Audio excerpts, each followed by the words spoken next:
ایک صحابی فرماتے ہیں ان کو پتہ چلا کہ اللہ کے حبیب اس جہان فانی سے پردہ فرما گئے ہیں، وہ کھیت کے اندر اپنے بیل کے ذریعے سے فصل میں ہل چلا رہے ہیں، خبر ہوئی کہ اللہ کے حبیب اللہ کو پیارے ہو گئے، انہوں نے بیل کو روکا، آسمان کی طرف چہرہ کیا، ہاتھوں کو اٹھایا اور دعا کرنے لگے کہ یا اللہ میری آنکھوں کو اندھا کر دے، میری آنکھوں کا نور لے لے۔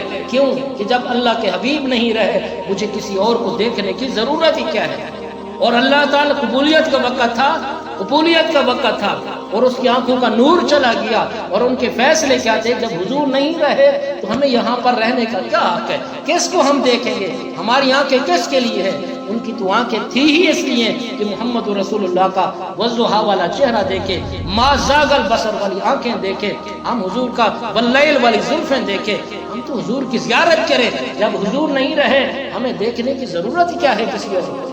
یہ ان صحابہ کرام کی کیا ہے وہ حالت تھی، ان کی یہ کیفیت تھی۔ کوئی مسجد نبی کے کس کونے میں پڑا ہوا ہے، کوئی کس پلر کے ساتھ بیٹھا ہوا ہے، کوئی لیٹا پڑا ہوا ہے، کوئی چیخ کر رہا ہے، کوئی دکھوں کے اندر دو چار ہے، پریشان ہے، اور 12 ربیع الاول، اور آج میرے اور آپ کے بازاروں میں، میری اور آپ کی گلیوں میں، میرے اور آپ کے ملک کے اندر کیا ہوتا ہے؟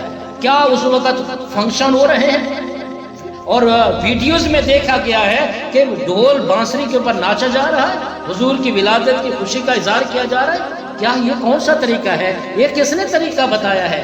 میرے نبی پاک صلی اللہ علیہ وسلم کی ولادت ہے، ٹھیک ہے، تو وفات کا دن ہے، اور اس دن کے اندر یا اگر ولادت بھی ہو، خوشی تو یہ ڈھول پہ ناچنا، گانے اور بے پردگی کے عالم میں عورتوں کا بازاروں میں جانا، وہاں پہاڑیاں بنانا، اور وہاں پر نوجوان لڑکوں کا آپس میں جو ہے نا وہ اختلاط، ان کا آپس میں ملنا اور ان کا آپس میں ایک ہی ہجوم کے اندر جانا، جسم کا جسم کے ساتھ، یہ کون سی میرے نبی کی محبت ہے؟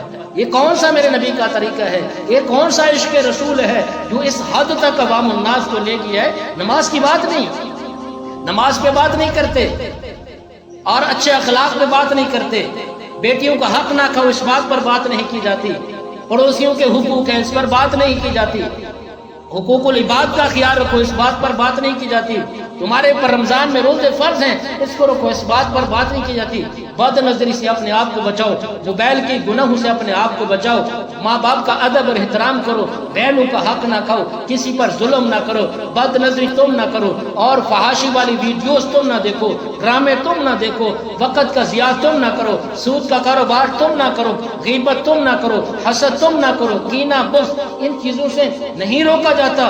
بس حضور کی محبت میں بس ایک جھنڈی لگاؤ، جنت کے اندر ایک لائٹ بلب جلاؤ، جنت کے اندر تمہارے داخلے، جنت ایسے ملتی ہوتی، حضرت بلال کو کوڑے کھانے کی کیا ضرورت تھی؟ اگر جنت صرف بلب جلانے سے یا ایک جھنڈی لگانے سے ملتی تو حضرت خبیب کو انگاروں پہ لیٹنے کی کیا ضرورت تھی؟ اگر جنت ایسے ہی ملتی تھی حضرت سمیہ کو 2 ٹکڑے ہونے کی کیا ضرورت تھی؟ اگر جنت ایسے ملتی حضرت ابو فقی اپنی پسلیاں کیوں توڑواتا؟ اگر جنت ایسے ملتی تو کربلا کے میدان میں نبی کا نواسا، اپنے دوست احباب، اپنے خاندان سمیت 72 لاشیں ان کی کیوں گرتی، ان کی گردنیں کیوں کاٹی جاتی، اور ان کو بے دردی کے ساتھ کیوں شہید کیا جاتا، اور وہ اپنی جانوں کے نذرانے پیش کرتے؟ جنت ایسے ملتی ہے، جھنڈی لگا دو، بلب لگا دو، قلین بچھا دو، نعرے لگا دو، سیدی مرشدی یا نبی کا نعرہ لگا دینا، غلامی رسول میں موت بھی قبول ہے، موت بھی قبول ہے۔ حضور کی جو داڑھی والی سنت ہے کیا وہ قبول ہے؟ عورتیں نعرے لگاتی ہیں غلامی رسول میں موت بھی قبول ہے، کیا تمہیں پردہ قبول ہے؟ کیا تمہیں نماز قبول ہے؟ والدین کا ادب قبول ہے؟ کیا سچ بولنا قبول ہے؟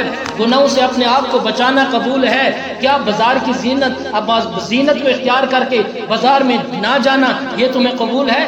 خامند کی فرما برداری کرنا یہ تمہیں قبول ہے؟ گناہوں سے اپنے آپ کو بچانا کیا تمہیں قبول ہے؟ غیبت نہ کرنا کیا قبول ہے؟ حسد نہ کرنا کیا قبول ہے؟ چغل خوری نہ کرنا کیا یہ قبول ہے؟ یہ قبول نہیں ہے۔ نعرہ لگ رہا ہے غلام یہ رسول میں، موت بھی قبول ہے، یہ دھوکہ ہے، یہ دھوکہ ہے، شیطان کی طرف سے دھوکہ ہے، اور جنت ایسے نہیں ملتی، اس کے لیے بہت بڑی قربانیاں ہیں، بہت کچھ دینا پڑتا ہے، بہت کچھ لٹانا پڑتا ہے۔ اس لیے پیارے نبی جناب محمد رسول اللہ صلی اللہ علیہ وآلہ وسلم کی اگر 12 ربیع الاول کو ولادت ہے تو حضور کی وفات بھی 12 ربیع الاول ہے۔ کوئی بیان ہی نہیں کرتا، کوئی بتاتا نہیں ہے کہ آج کون سا دن ہے، آج کیا کرنا چاہیے ہمیں، آج کیسے یہ دن کیسے ہم نے گزارنا ہے۔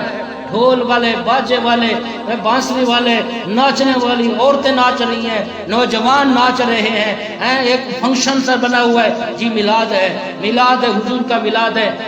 اللہ کے حبیب کو اگر اللہ پاک اپنے اس مدفن سے زندہ کر کے باہر نکال کر حضور علیہ الصلوۃ والسلام کو باہر لائے اور امت کا یہ حال دکھائیں، میرے نبی پاک صلی اللہ علیہ وسلم کیا کہیں گے؟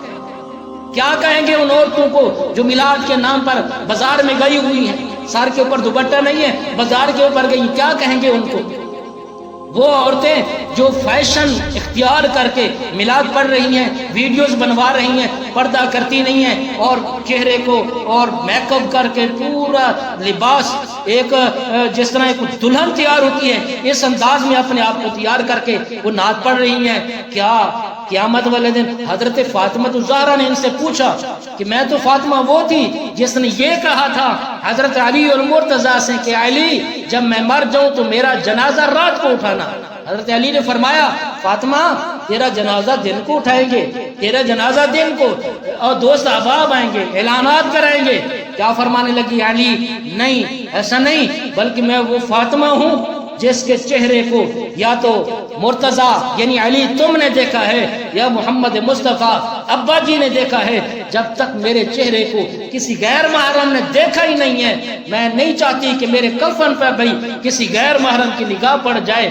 قیامت والے دن یہ میلاد کے نام پر بیٹھ جانے والی یہ کیا دکھائیں گی؟ یہ میلاد کے نام پر یہ اپنے سر سے دوپٹہ اتارنے والی فاطمہ الزہرا کو کیا منہ دکھائے گی؟